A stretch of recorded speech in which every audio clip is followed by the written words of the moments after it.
Welcome to the Rookie to Rockstar podcast. Tune in as we hear how local newbie investors overcame adversity, failed forward, and emerged victorious, completing deals that were completely outside their comfort zone. Now, prepare to be moved, motivated, and inspired. Here's your host, Eric Patterson.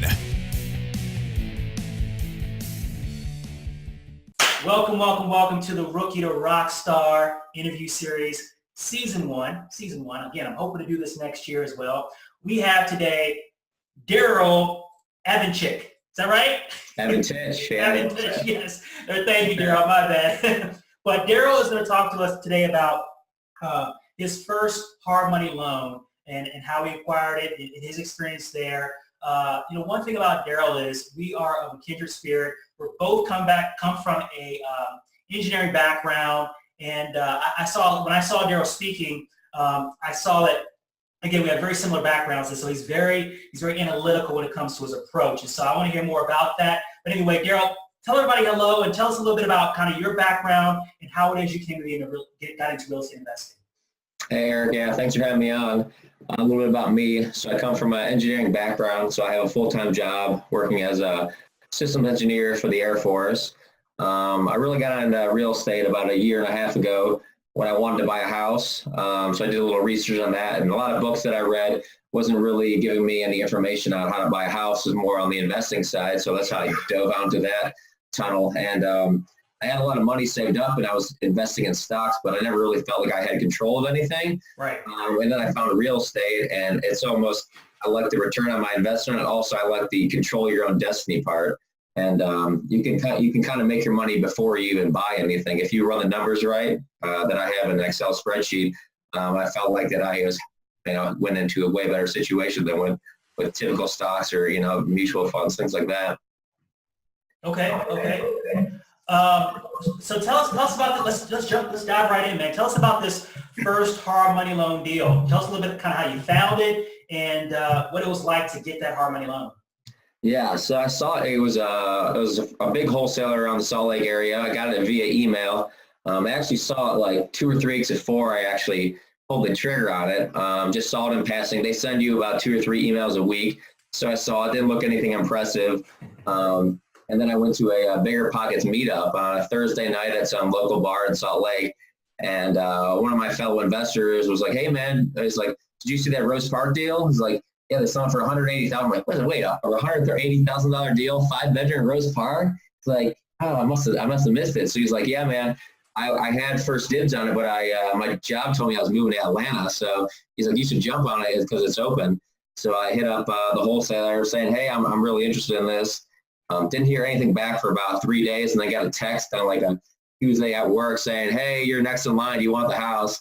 So I didn't do any due diligence at that point. So I was like, "Give me like 1 day." I ran all my comps, did all my due diligence. I drove by the property. I went inside of it, scoped it out. Nothing crazy on the repairs. All the numbers lined up with my spreadsheet. So I didn't have all the money I needed, but I knew I would figure out how to get it. So I just went over and pulled the trigger, and I called up a hard money lender to give me all the cash, because in these wholesale deals, you need to buy them with cash.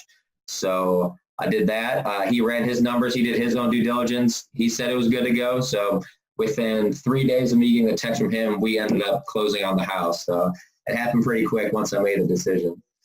So was there any, fear or just hesitation on your part doing this new way of getting a funding source, be it hard money loans or the hard money loan? Or, what was your thought process around that? Was the process pretty easy? Yeah, the process was pretty easy. So the guy that I dealt with, he's probably one of the bigger hard money lenders in the area. He also does real estate coaching. A lot of people know who he is. So I knew that if I put a deal in front of him and he approved it, because he'll fund 100% of the loan, and I know he has some faith in me, but he's not gonna put his money down if he doesn't think the deal's good enough. Sure. So right there, when he signed off on that, I knew that confirmed that I had a good deal. And then also I was taking a risk because I didn't have all the money necessary, and so I was trying to line up a HELOC to get my extra funding. And I started financing other things and credit cards on the time being. So I definitely knew I was taking a financial risk. Yeah. But it wasn't anything that I wasn't prepared for. Sure. Okay, and what I guess for those who are on the edge and they've heard about hard money loans, but they're hesitant, right? Because it's just the unknown. What are some roadblocks, some challenges, I guess, to watch out for, if any? I would just say know your numbers up front. That's the biggest fear, because I tried doing a hard money loan about 3 or 4 months ago, and that was the reason I didn't pull the trigger is because I didn't really fully understand the numbers, and the deal that I was looking at, I just didn't really get a feeling on it, because the whole deal is that you need to hit this ARV, it's after repair value. Yeah. So if you don't have the right comps, if you don't have the faith in your comps to hit that number, and you could be bringing way more money to close than you expected. So that's why I didn't do it the first time. So my hurdle is basically just finding the right deal. If you are a good deal with solid comps that'll hit your numbers, that's all you really need to do. And if you're on the fence, I mean, if you can line up the funding, and if you can line up a hard money guy that you trust, that you know that he won't back a deal that won't be good for both of you, then I would just pull the trigger on him. Okay.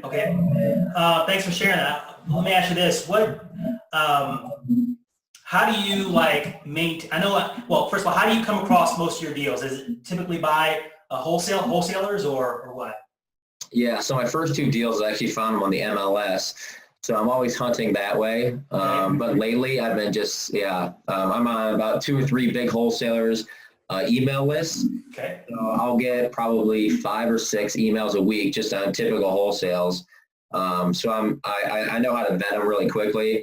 I can see the areas that I like to invest in, and you just know, once you know an area pretty well, you know the bedroom count, the bath count, the square footage, and what you can rent it for, and that'll basically give you past the 5-second litmus test. Okay, this could be a deal. Let me check out the video. Let me see how much rehab this thing needs, and then go from there. So awesome. So I just got a lot of gold nuggets from that. Basically, if someone wants to learn how to filter out these properties, it's muscle memory, if you will. I mean, going through and just developing your own metric of what to look for, guidelines, and just going over property after property. So would you say that's kind of been your method?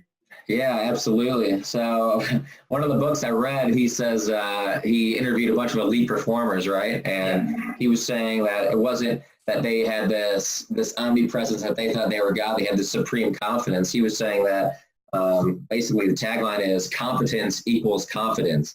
So it's not that they are just supremely confident. It's that they do all the research, they do all the work. When something comes to the task in front of them, they're ready to pull the trigger. They're supremely confident because they have done so much research that they can analyze a deal very quickly. And that's what I did. I probably analyzed 20 or 30 wholesale deals that were brought to me via email, just ran my own numbers, looked at the comps, looked at the videos. So yeah, it was that muscle memory. And what I found that was in my sandbox, if you will, a location where you want to buy. It was 12 minutes from my house, which is a huge factor for me.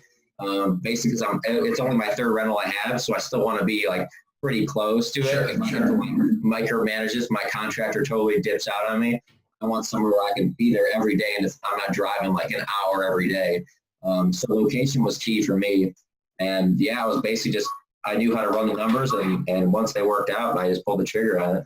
So I think that your approach is a great one. I think there are people who are listening right now, who are watching this right now, who know how to run the numbers inside and out, right? They're looking over deal after deal, but yet and still they're hesitant, right? They're not taking that next step. And so what is it, would you say, to that person out there, maybe the trait that you have or you've developed that you could pass along to them, to maybe so that they can just, if they see the deal, jump on it. If they're confident about the deal, jump on it. What would you say to them? Right. Well, I would just sit down and write your agreements. What are your criteria for a rental property? Does it have to be in a certain area? Does it have to have a number of certain bedrooms, bathrooms? It doesn't have to give you a certain rate of return. So if you know what you want in a rental, define 3 top criteria, how much cash flow you want or maybe how much rate of return, some big criteria in there that, hey, if it hits these 3 things, I'm going to pull the trigger. Once you define that, then once you start analyzing deals and it hits those 3 top criteria, then you have no excuse not to pull the trigger. So you have to make the decision before it happens. And I just tell people, and this happens to me too, is you can listen to all these podcasts you want, you can read all the books you want, but you'll never, ever, ever learn more than doing any deal. I probably learned, like it's orders of magnitude greater and doing one deal than reading, 3 books, listening to like 10 podcasts. There's no substitute because you're getting your hands dirty. You're dealing with contractors. You're dealing with tenants. You're renting this thing out. You're running into unexpected problems. You're just doing all this stuff fly by, and you're on this deadline, especially in a hard money deal because time is money. Sure. That interest is racking up. I mean, so you're just like constantly under the wire. So, and that puts pressure on you. Yeah. Okay. So speaking of books, is there any book or an application or website or resource that you would recommend? Yeah, so I really like Grant Cardone. He has this book called The 10X Rule. Yeah. It's a really, really good book. And I just think it makes you think way bigger than normal. Because if you were to think like, okay, I'm going to buy 1 house this year. That's pretty feasible. Most people can handle buying 1 house a year. But if you were to say, I'm going to buy 10 houses this year, right, you have to totally change your outlook because you just can't whip up the money to get 10 houses. You're going to have to create systems. You're going to have to bring in extra cash flow. You're going to have a way better deal of finding properties and closing on them. So it kind of amplifies it. And then what he talks about is when you fall short, you only got 5 houses, darn, right? But you're still crushing it above the 1 house if you were to set these goals. So some people say set like reasonable goals, like his mentality is set like completely unreasonable goals. Just shoot for the stars, and then if you come up short, you're still going to be way ahead of where you were. I've heard of Grant Cardone. I got to check out his book though, 10X. Thank you for that. As we wrap up, Darryl, looking back, hindsight's always 20/20. Is there anything that you would change or do differently? Oh yeah, I would do a little more research on the contractors that I work with. So my first 2 deals, I used a guy. He was cheap. I mean, he was $25 an hour, and then he had a handyman who was $12 an hour. So I'm getting this for around, $30-35 an hour for 2 guys' labor. They knew how to do everything. Quality wasn't there though.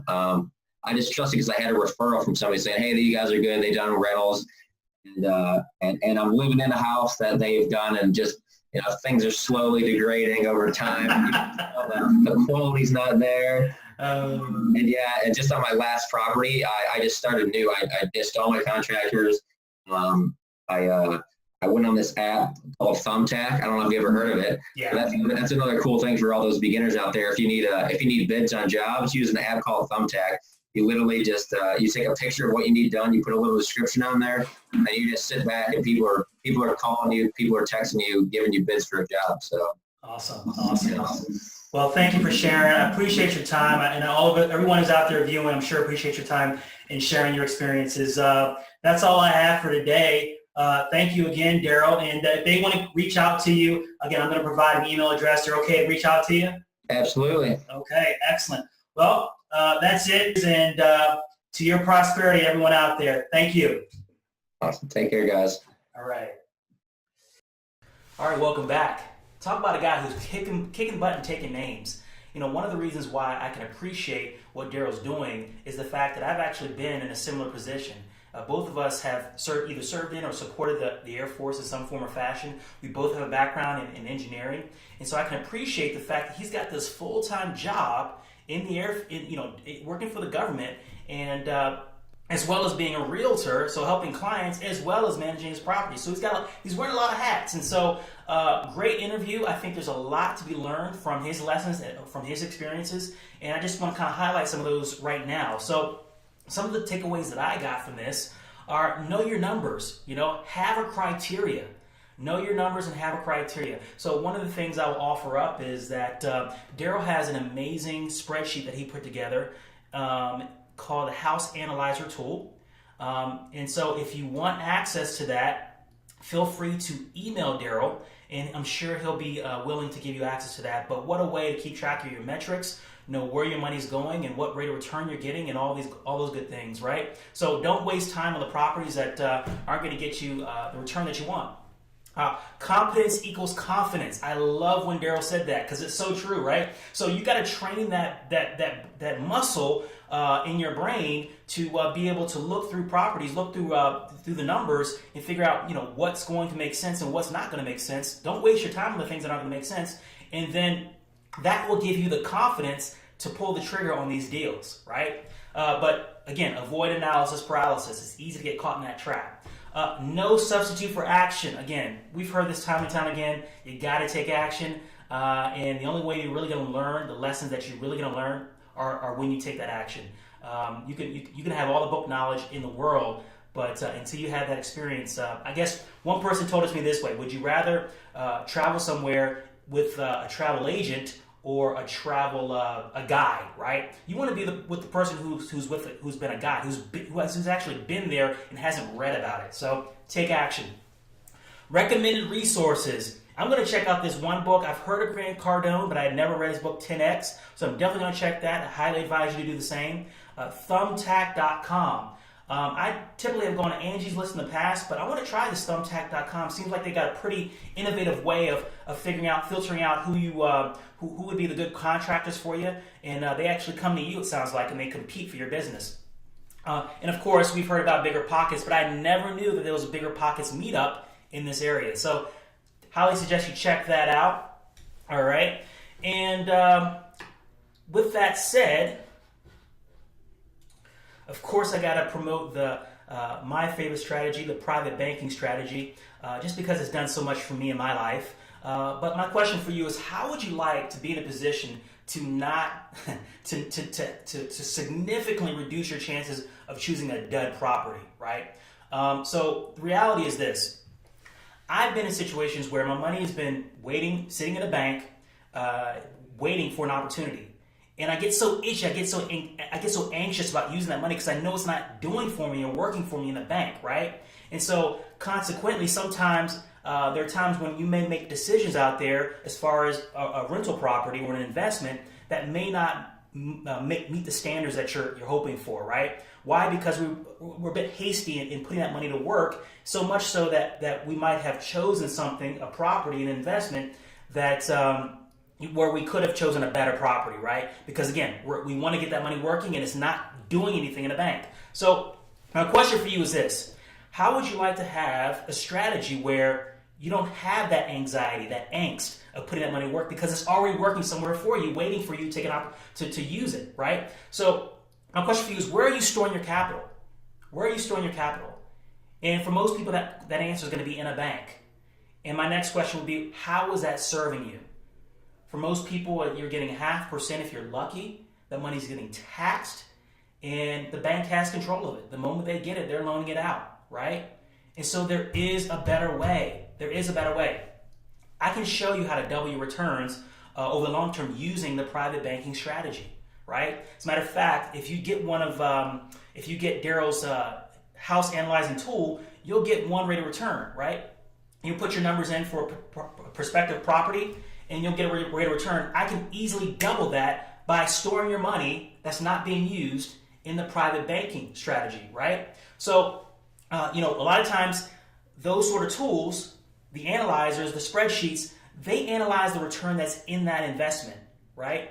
Not taking into account the money that's sitting on the sideline, whether it's your reserves or whether it's your opportunity fund, right? But that money should be earning for you too. And the unfortunate reality is that it's not. Right? We're actually losing money by it sitting in a bank. Okay? We want to stop that. There is a better way. Contact me and I'll show you how, right? Using the private banking strategy. I'll send you 5 video series if it makes sense. If it makes sense, it sounds like it's a fit, we can have a conversation. All right? Email me. Thanks. To your prosperity.